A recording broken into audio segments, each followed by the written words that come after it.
Assalamualaikum warahmatullahi wabarakatuh. Perkenalkan, saya Ananda Kotrunada.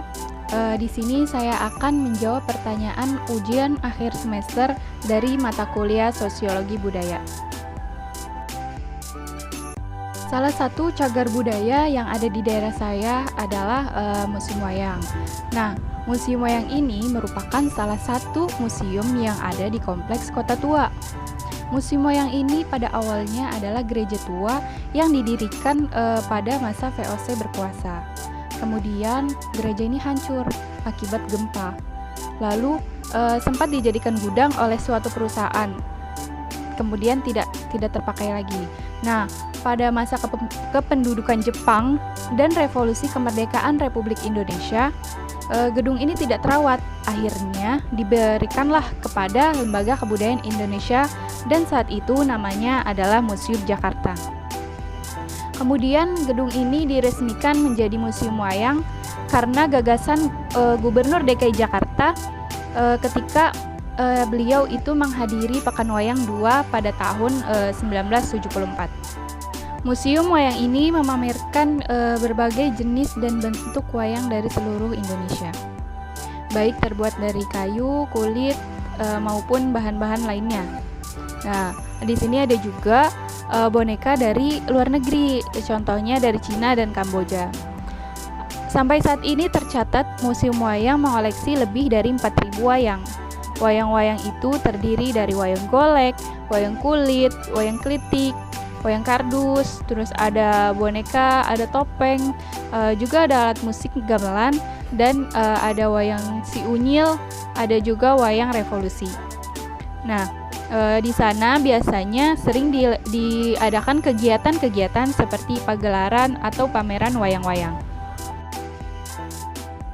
Budayaan adalah ilmu yang mempelajari budaya, yaitu bagaimana cara manusia berpikir, bertindak yang akan membentuk cara hidup manusia, seperti pengetahuan, moral, adat istiadat, dan kebiasaan-kebiasaan lain yang dilakukan oleh manusia.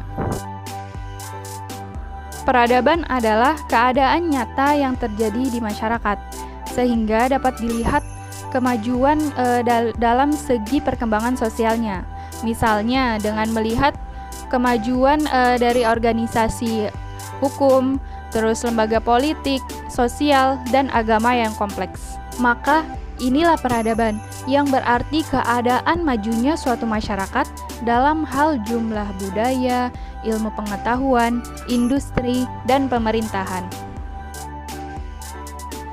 Hinterland adalah suatu daerah yang berfungsi sebagai pemasok dan pemenuhan kebutuhan bahan makanan pokok serta tempat untuk memproduksi komoditi ekspor.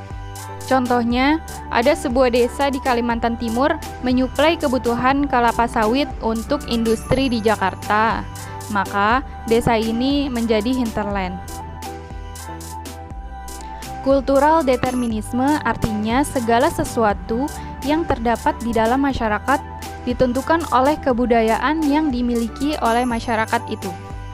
Contohnya, masyarakat di pedesaan adalah masyarakat agraris karena kebanyakan warganya bekerja sebagai petani.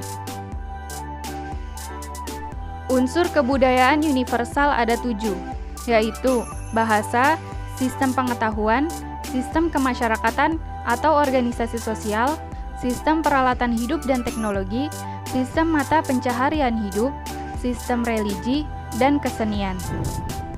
Sedangkan unsur kebudayaan nasional ada 4, yaitu Pancasila, lagu kebangsaan, bahasa Indonesia, dan Sangsaka Merah Putih. Yang pertama adalah Abangan.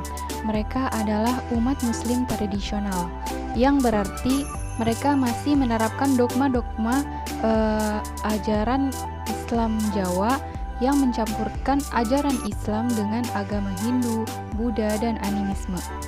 Anggota kelompok ini biasanya bertempat tinggal atau berasal dari wilayah pedesaan. Yang kedua ada santri.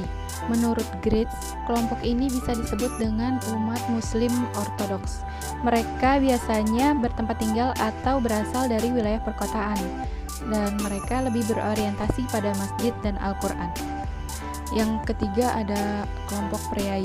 Nah, kelompok ini adalah kelompok bangsawan tradisional. Mereka menekankan aspek-aspek Hindu dengan unsur birokrasi.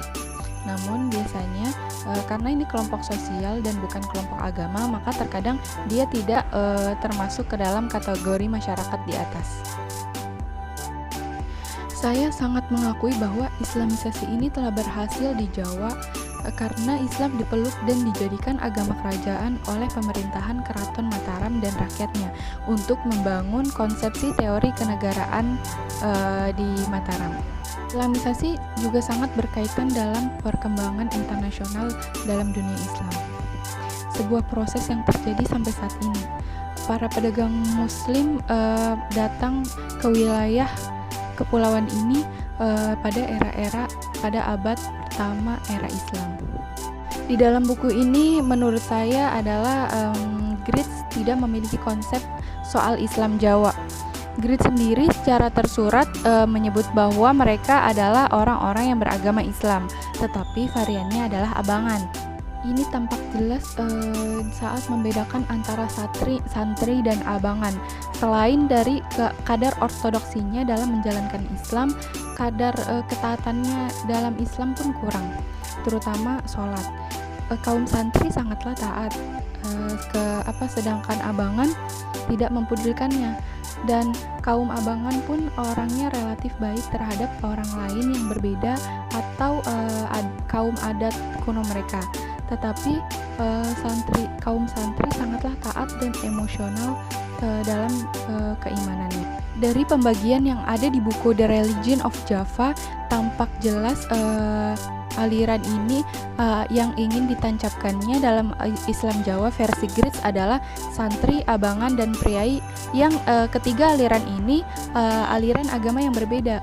Dan yang tidak jelas di sini adalah apakah ketiganya masih dalam Islam atau hanya sebagiannya saja.